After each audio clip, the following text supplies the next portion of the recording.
بسم الله الرحمن الرحيم. بسم الله الرحمن الرحيم. وإذ قال ربك للملائكة أو هركلا چې وویل ستا رب فرشتو ته إني جاعل في الأرض خلیفه بېشکه زه جوړونکی یم په ځمکه کې یو خلیفه یو نائب. قالوا وویل فرشتو اتجعل فيها ست جوړی په دې ځمکه کې من يفسد فيها هغه څوک چې فساد به کوي په دې کې ويسفك الدماء او تو یوي بویني ونحن نسبح او مونږ تسبیح بیانو بحمدک په حمد ستا سره ونقدس لك او تقدیس پاکی بیانو ستا. قال إني أعلم ما لا تعلمون. الله تعالی فرمایل چې زه پوهیږم په هغه څه چې تاسو پې نه پوهیږئ.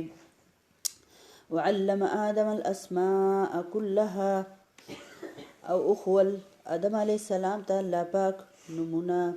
ټول ثم عرضهم او بیا دا وړاندې کړل دا څیزونه علی الملائکة په فرشتو باندې فقال پس فرمایل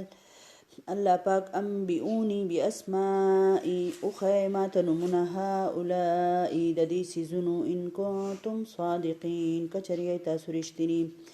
قالوا فرشتو ویل سبحانك پاکی د تا لره لا علم لنا نشتره علم مونږ ته الا ما علمتنا مگر هغه علم چې تا مونږ ته ښوولی دی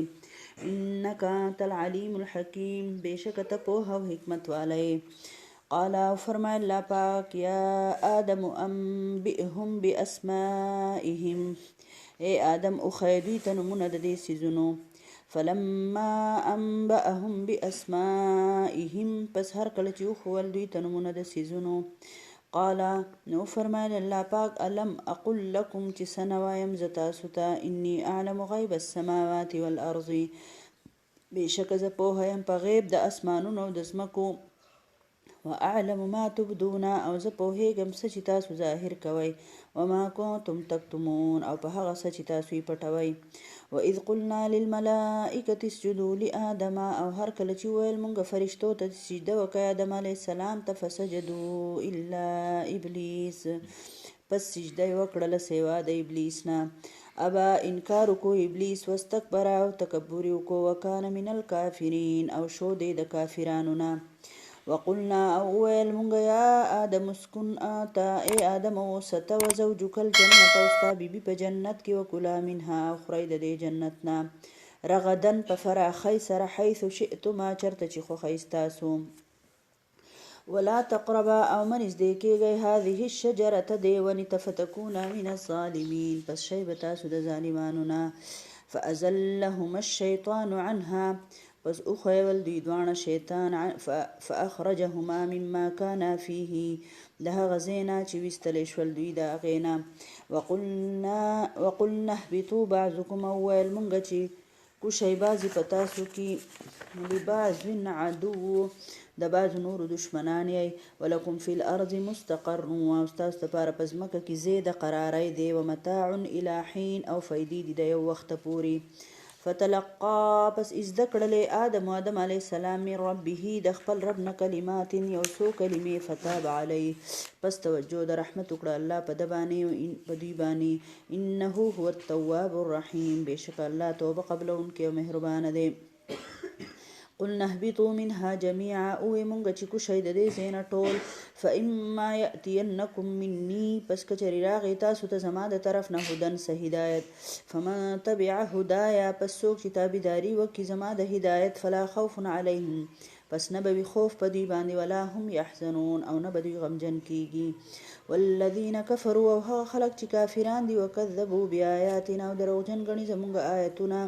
اولئک اصحاب النار هم دغه خلق د اور خاوندان دي هم فیها خالدون دوی به په اور کې د همیشه دپاره وي.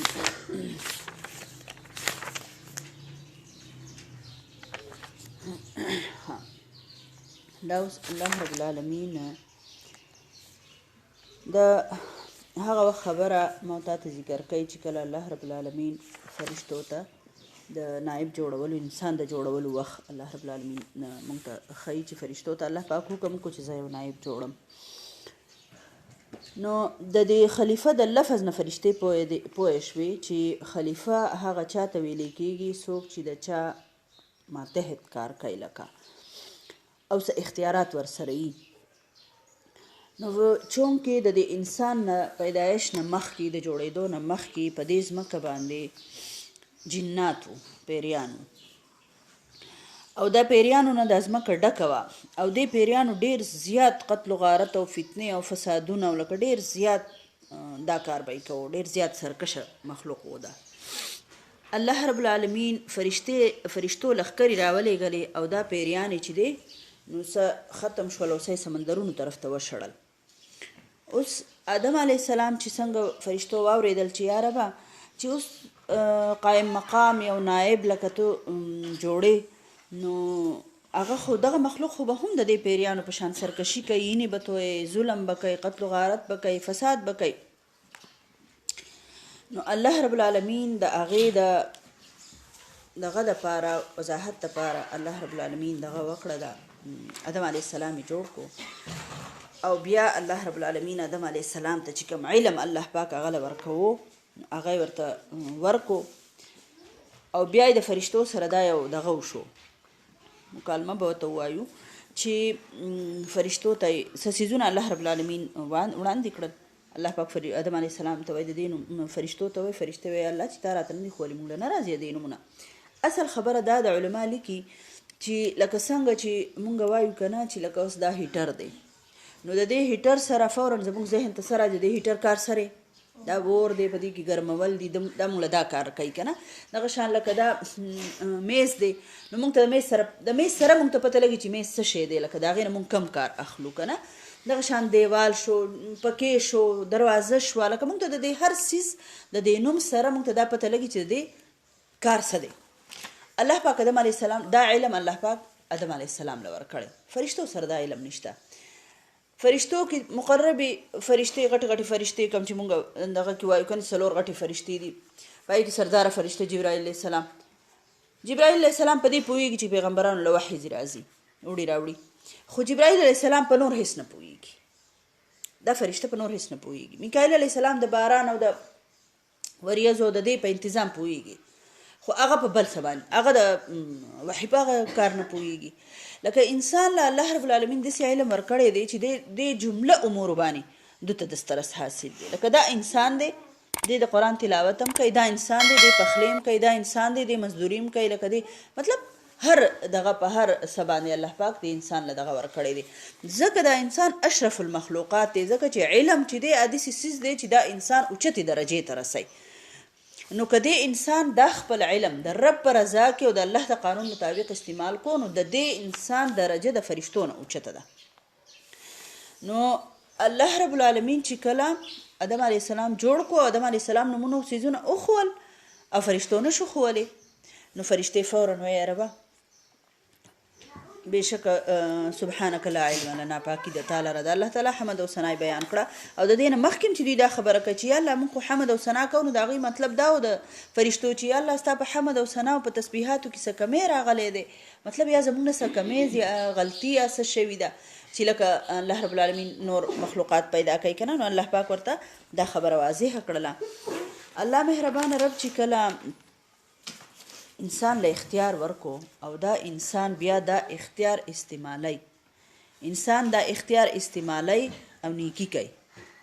نو که دا انسان دا اختیار استعمالی نو بدیم کولی شي، خو انسان اختیار استعمالی او نیکی کوي. نو الله رب العالمین د فرشتونه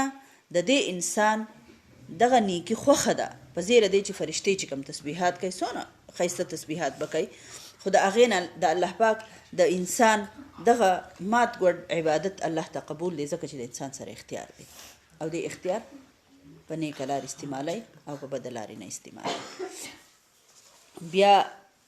چې کله الله رب العالمین دغه د سجدې حکم کو ټولو فرشتو ته. اوس دلته یوه بله خبره ده چې دا ټول شیطان جنات چې وو، نو شیطان ابلیس هم په دوی کې وو. نو ابلیس شیطان چې دی دا د جناتو د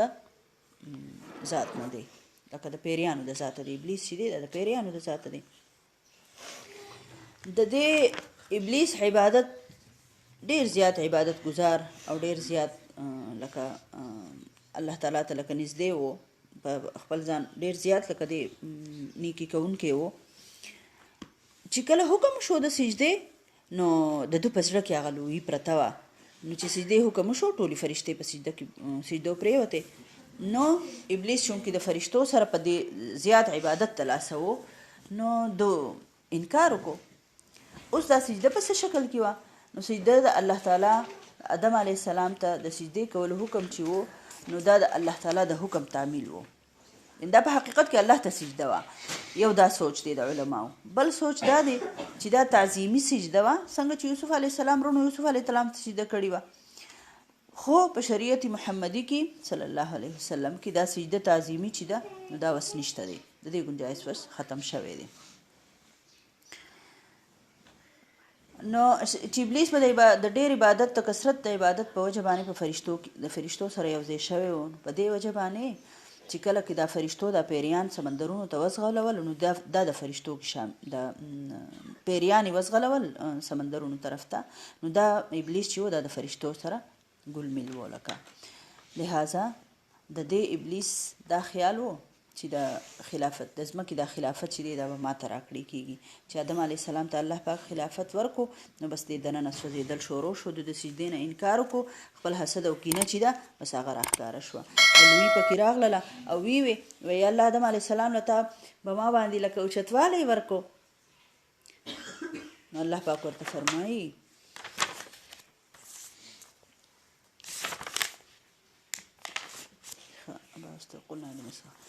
نو چې ابلیس انکار وکړو نو الله رب العالمین اوس دلته یو بله خبره ده چې آدم علیه السلام او حوا علیه السلام حوا علیه السلام چې ده هغه د آدم د ګسې پختۍ نه پیدا شوه الله پاک د ګسې پختۍ نه جوړه کړله او د رسول الله صلی الله علیه وسلم حدیث دی بخاري شریف چې سید حوا علیه السلام چې د هغه د پختۍ نه پیدا کړلی شوه لهذا د دې د سیده کولو کوشش مه کوئ د ښځو کنه تاسو به دا ماتې کوي بس د دوی سره د حسن سلوک سره پیش راځئ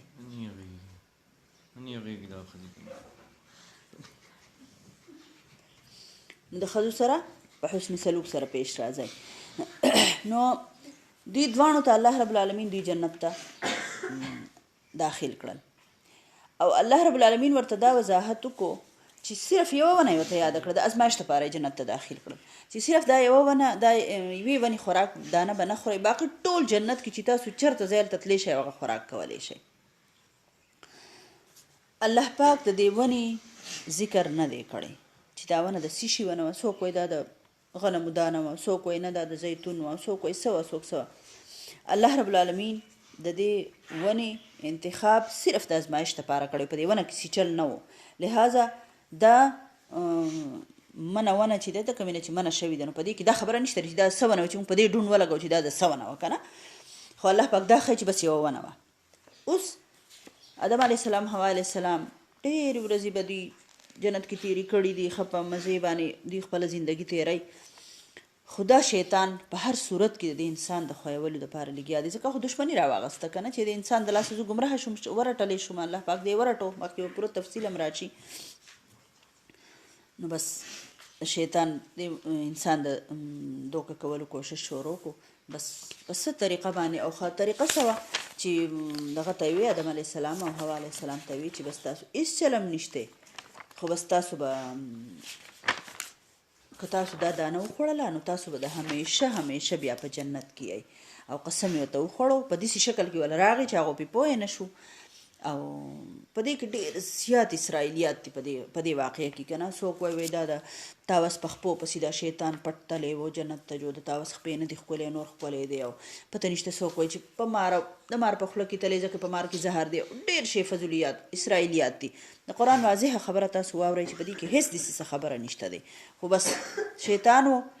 د بهر نه د وسوسو په شکل کې په هر شکل کې چې وخو آدم علیه السلام حوا علیه السلام یې وښیول بیا پکې دا خبره هم کوي چې اول چې دی نو حوا به یې دغه خوړلې وه دانه خوړلې وه دا ښځې چې دی نو داسې که نه هم غلطه خبره ده قرآن داسې هېڅ دغه نه کوي خو چې کله څنګه دانه وخوړله نو بس د دوی کپړې چې دی هغه د جنتي لباس د دوی نه لرې کړلی شو. الله رب العالمین ورته آواز وکړو چې بس ما تاسو ته نه ویلې شیطان به دوی پوه شو چې بس شیطان مونږ وښویولو خو د دغې وخته پورې بس دوی په وښویېدل بس دوکه شول لکه د خیر په صورت کې لکه دوکه کړل د نیکۍ په صورت کې دوکه کړل. نو بیا الله رب العالمین هغه ته یو څو کلمې وښورې هغه مخکې راشي ربنا ظلمنا انفسنا وان لم تغفر لنا وترحمنا لنکونن من الخاسرین. فورا آدم علیه السلام چې دی توبه ویستله او هوا او الله رب العالمین د هغوی توبه قبوله کړله خو انسان ته یې دا وښوله چې ای انسانه ته به د ځانه خبر نه یې او ته به شیطان دوکه کړی. اصل مقصد مو دا د دې ټولو آیتونو خبره دا ده او دا د انسان اولنی پیدایش کوم چې په کتابونو کې مختلفو د پلان کې ساینسدان وایي چې اول انسان شادو په شکل کې وسو کوي د پیشو په شکل کې وسو کوي بیا ورو ترقي کوله دا شی ته جوړ شو. ټولې غلطي نظریې دي. قرآن نظریه تاسو واورېده. الله رب العالمین پوره په وضاحت سره دلته دا خبره کړې ده چې انسان الله پاک څنګه پیدا کړو. د آدم علیه السلام نه د ټولو انسانانو د حوا علیه السلام نه د ټول انسانان نسل چې دی هغه را روان دی که نه. نو په دې باندې خپل عقیدې چې دي هغه مضبوطي کوي او بیا د شیطان د فریب نه به څنګه ځان بچ کوو هغه الله رب العالمین مونږ ته ښکاره کړله. او بیا فورا د مؤمن دا دی چې هغه څنګه دغه وشي ګناه ترې وشي او فورا دې توبهګار شي او الله رب العالمین طرف ته رجوع کړي. الله مهربانه رب دی. توبې درته ډېره لویه خبره ده. خلکو څه خبره جوړه کړې ده د دې نه وایي آدم علیه السلام چې و نو وایي نعوذ بالله استغفر الله د ځانه یو جوړ کړی شوی دغه دی او حدیث یې جوړ کړی دی او خبره څه کوي وایي الله چې آدم علیه السلام جړل نو نه دغه الله پاک لکه نه معاف کوو چل ول نه ورتلو جو په دې کې وی چې یا الله د محمد صلی الله علیه وسلم په وسیله باندې ما معاف کا جو الله پاک ورته وی چې تا ته څنګه پته ولګېده چې تا زمانه د محمد نوم دغه وکړو صلی الله علیه وسلم جو هغه آدم علیه السلام ورته وی چې الله چې تاسو څنګه پیدا کړم جو چې ما څنګه سترګې وغړولې جو چې ما به راوکتل جو په عرش باندې لا اله الا الله محمد رسول الله لیکلی شوی جو ما وی چې دا خو به څوک غټه هستي چې د خپل الله پاک د خپل ځان خواته ولا نوم لیکلی دی نو ما ځکه دا محمد نوم تا ته واغستو. نو الله پاک ورته وی چې که دا محمد صلی الله علیه وسلم ما نه پیدا کولی نو ما به تم نه وی پیدا کړی. نو دا څونه زیاته لکه غلطه خبره ده چې د الله تعالی شان لکه چې یو بنده هغه ته جاړي او الله ته زاري کوي هغه الټه په جواب کې ورته دا وایي چې ما به تم نه وی پیدا کړی خو که محمد مې نه پیدا کولی صلی الله علیه وسلم که نه. دا ټوله غلطه او دروغې خبرې دي د ځانه جوړ کړې شوي خبرې دي او دا هغه خلک دا خبرې کوي کوم چې دا دغه بریلي سوچ والا بندیان چې د رسول الله صلی الله علیه وسلم مقام چې دی د الله نه اوچت کړی دی نعوذ بالله که نه. نو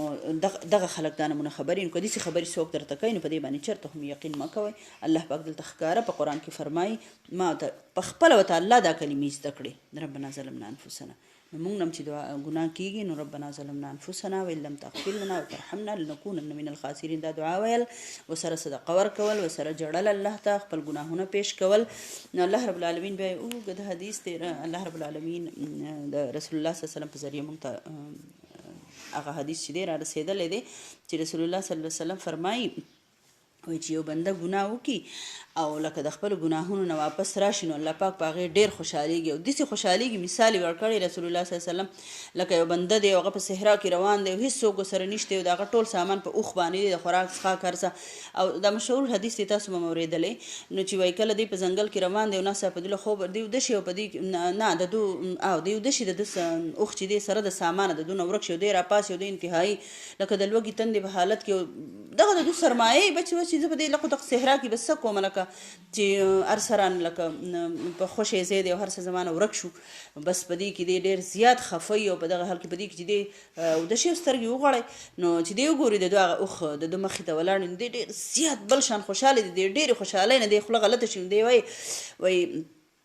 یا الله وای تو زه ستا رب یم تو زما بنده یې استغفر الله کنه نعوذ بالله لکه بې اختیاره هغه خوله غلطه شي د ډېرې خوشحالۍ نه نو الله رب العالمین د دې بنده په دې خبره باندې په خندا شي لکه چې غصه پې بیا نشي لکه الټه دونه الله پاک خوشحاله د ده په دې دغه باندې چې الله طرف ته دې دونه رجوع وکړي نو دغه شانتې الله رب العالمین چې د خپل بنده باندې په دغه خوشحالېږي چې بنده ګناهونه وکړي او خپل رب طرف ته رجوع وکړي نو سوچ دا پکار دی چې څونه ګناهونه م کړي دي د الله تعالی نه د هغې مغفرت او طلب کړو او توبه وباسو.